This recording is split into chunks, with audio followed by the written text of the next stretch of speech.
Welcome to Ethel Challenge Part 3.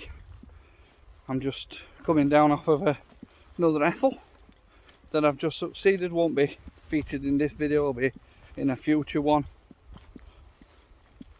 But rest assured I'm still ploughing through them. I just thought I'd put on video a little quick one in this one about the order that I've done the Ethels in. For example, some really close ones. There's 3 up on Stanage Edge. I've done one of them, then I did a different one a different day, and then there's still one that I haven't got back up to do. Regular viewers to my channel, I'll know that I quite often come hiking with dudes. Here they are, say hello dudes. Hi. Hi. And some longer walks that incorporate 2 or 3 Ethels in one go can be a little bit much for them, especially Ella. Bless her. We've done about 8k today, and she's 8 kilometre that is, and she's about on the limit. So, but I mean, taking longer and not necessarily doing the more efficient routes means that we get more days out, more Ethels to come and climb, more mini adventures where Ella can take part. On some of the others I've had to solo them. So for example, the Bleaklow one, that were a long day, that one. And I did that solo, I didn't bring dudes with me then. In terms of individual Ethel count, I think our Oliver is on about 14 Ethels. I think Ella will be on about 9 now, just about to bust double figures, which for a 10 and a 4-year-old is really impressive. It's not always about doing it the most efficient way, it's make it best of your own situation and, you know, just enjoying this glorious landscape that we've got around us and enjoying your time. I say my time with my family. So at the start of today's video you're going to see Ethel 17 through to Ethel 27, and Ethel 17 were quite a significant one for me. I think I talk about it a little bit on the snippet that I'm going to show you. But after Ethel 16 I got COVID, and I had roughly a 2.5 week layoff, 10 days in isolation, and then had a busy weekend. As my isolation ended on a Thursday, I had a busy weekend. We're away at a friend's wedding.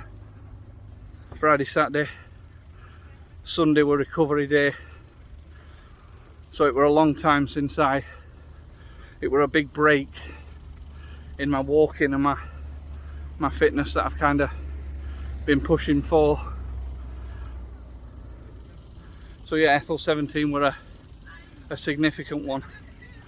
I hope you enjoyed the video. I hope you're enjoying my documenting of the Ethel Challenge. I know they're not the most interesting videos, but it's a nice record for myself to keep. Thanks for watching, and we'll see you next time. Roll the Ethels. That's where we're going now. Right up there. Absolutely dominates the surrounding landscape. As you can see, splendid 360 views all round. This one is possibly the greatest sense of personal achievement that I've had, because this is my first one since I've had COVID. I've had a 2.5 week layoff. I've not done any walking, any fitness, and it's really told. This has been a difficult one, but I'm happy we're back on them. This is Wardlow Haycop, and that makes Ethel 17. Top of Stanage Edge today, overlooking the majestic Hope Valley. This here is White Path Moss, and that's Ethel 18. This is the oddest cairn that I've ever encountered. It almost looks like some kind of old building. I don't know if it was built as a shelter or what. And the cairn actually sits a little lower than of Ashway Moss Summit. That is Ethel 19. 20% there. Come on. This is Solomon's Tower on top of Grinlow above Buxton. Got dudes with me today on this Ethel adventure. So we're at top at town now, and this is Ethel 20. If we look to the northeast of us, there we can see lower Red Myers Reservoir, middle Red Myers Reservoir, and somewhere down there would be upper Red Myers Reservoir that we can't see from where we are.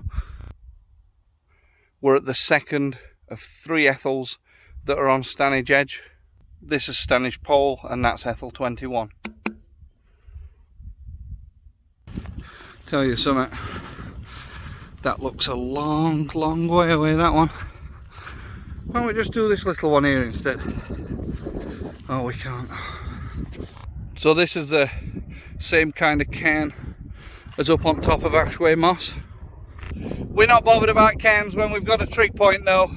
This has been one at Stranger Ethels that I've done. 3 of the footpaths that are marked on the map to get up here don't exist.